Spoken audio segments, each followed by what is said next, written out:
आप सभी को नमस्कार। भारतीय युवा कांग्रेस की इस खास सीरीज आवाम का बुरा हाल, वतन का बुरा हाल, जागो केंद्र सरकार, सोच से सोच की लड़ाई के इस एपिसोड में आपका स्वागत है।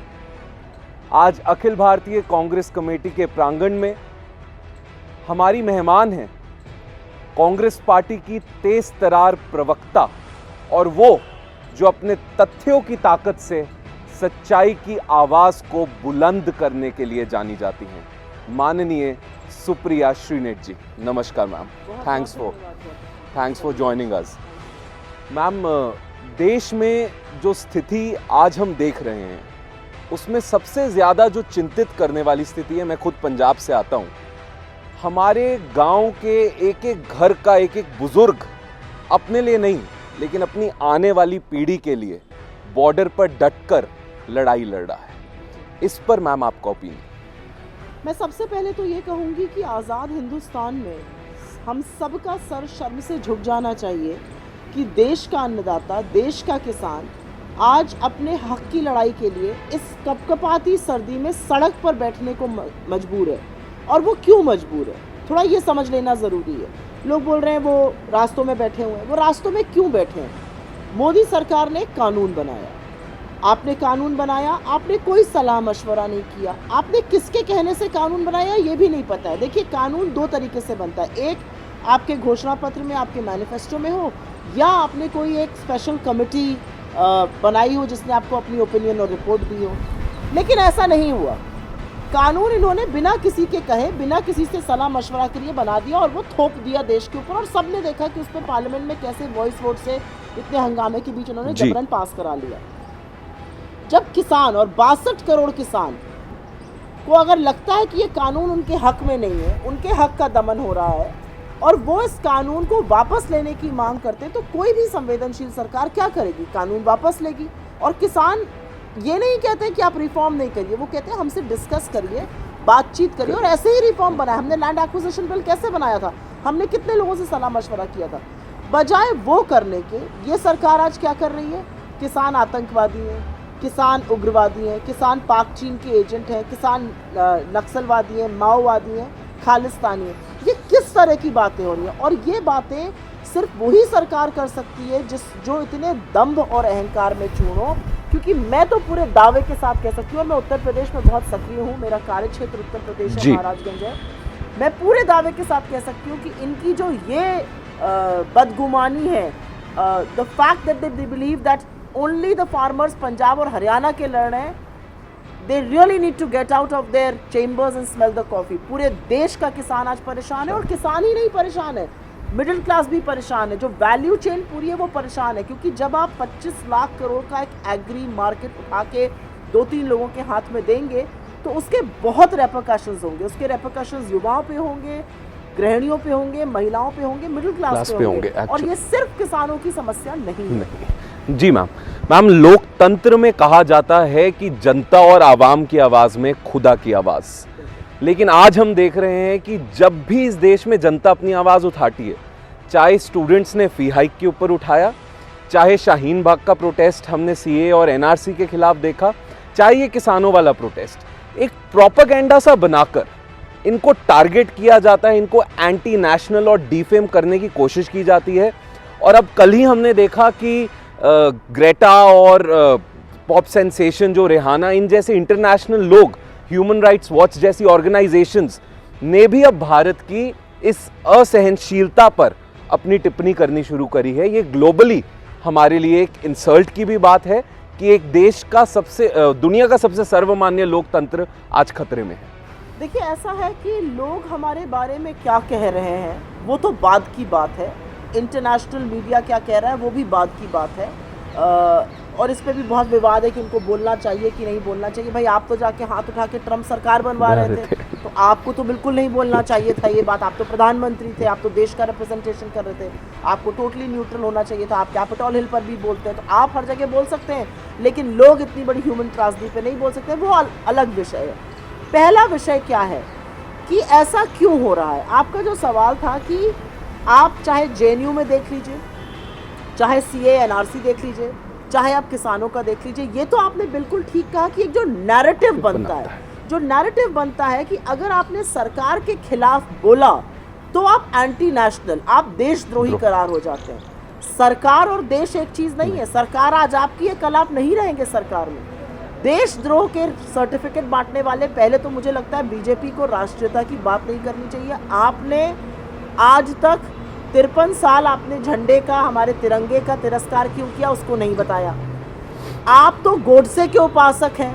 जिस दिन ये प्रज्ञा को अपनी पार्टी से निकाल देंगे उस दिन ये गांधी की बात करें, क्योंकि गांधी के इस देश में आप गोडसे के उपासकों के साथ कैसे खड़े हो सकते हैं? जी मैम। तो आप राष्ट्रीयता की बात मत करिए। आप तो आज़ादी के आंदोलन में अंग्रेजों के मुखबिर थे, तो आप राष्ट्रीयता की पहली बात मत करिए। लेकिन क्योंकि आप इतने तत्पर रहते हैं और कुछ गोदी मीडिया के बल पे चढ़ के आप ये तत्परता अपनी दिखाते रहते हैं, तो आपसे एक सवाल है। सवाल यह है कि नैरेटिव बिल्ड करना, सवाल यह है कि प्रोपेगेंडा करना, एंटी नेशनल करार देना तो एक चीज़ है, लेकिन जो वायलेंस होता है, जब सरकार के खिलाफ प्रदर्शन होता है, उसके बारे में क्या होना चाहिए? जेएनयू में कोमल शर्मा का नाम सामने आया। दिल्ली दंगों में अनुराग ठाकुर ने क्या कहा, ये सबके सामने सर्वविदित है। कपिल मिश्रा ने क्या कहा, ये सबके सामने सर्वविदित है। इवन किसान आंदोलन में जो उपद्रव दिल्ली में हुआ और हम हिंसा की भरपूर भर्त्सना करते हैं, अंततोगत्वा वो आदमी बीजेपी से ही लिंक्ड है और आज 8 दिन बाद भी वो फरार है। ऐसी गजब की पुलिस है अमित शाह की कि 8 दिन बाद भी दीप सिद्धू को नहीं पकड़ पाई है। तो आप लिंक देखिए, कोमल शर्मा, कपिल मिश्रा, अनुराग ठाकुर, दीप सिद्धू, ये सब भाजपा से संलग्न है। तो जहां प्रदर्शन है वहां हिंसा होती है और जो हिंसा करने वाले होते हैं वो भाजपा के होते हैं। तो असल देशद्रोही कौन है? मैम, ये अपने आप में एक बेहद अहम सवाल जो आपने उठाया कि कैसे रिपब्लिक डे वाले दिन गृह मंत्री की नाक के नीचे लाल किले तक लोग पहुंच भी गए, झंडा फहराया भी गया, तो आखिर जिम्मेदार तो इस देश के गृह मंत्री हैं। मैम, जहां देश की युवा पीढ़ी को देश का फ्यूचर कहा जाता है, तो वहां आज युवा पीढ़ी का फ्यूचर डार्क है, नजर नहीं आ रहा किस तरफ जाने वाला है। मैं एक आंकड़ा आपको बताऊं तो centre for monitoring of Indian economy CMI का एक आंकड़ा है कि हर 1 घंटे में एक नौजवान अनएम्प्लॉयमेंट के कारण सुसाइड कर रहा है। ये बहुत वरी करने वाली बात हम लोगों के लिए है। मैम, इसके ऊपर आप क्या मुझे ये आंकड़ा फर्स्ट हैंड नहीं पता था। अच्छा हुआ आपने आंकड़ा बताया, मैं इस पर ज़्यादा शोध करना चाहूँगी। I would like to research this more and read up on it. It's a very startling and very very unfortunate statistic if this is indeed true, and I'm presuming it is. देखिए, ऐसा है कि बेरोज़गारी जो है वो हमारे लिए सबसे बड़ी समस्या है। मेरा तो अपना मानना है कि अगर हमारी फर्स्ट 10 प्रायोरिटीज़ बने इंडिया की और इंडियन गवर्नमेंट की जी, तो 1 to 10 तो बेरोज़गारी और अनएम्प्लॉयमेंट होना चाहिए। Everything should start from number 11। लेकिन बेरोजगारी सरकार की प्राथमिकता है ही नहीं। वो बेरोजगारी पे बात ही नहीं करते। पहले तो वो कहते थे पकौड़े तलिए, पान लगाइए, वो रोजगार है।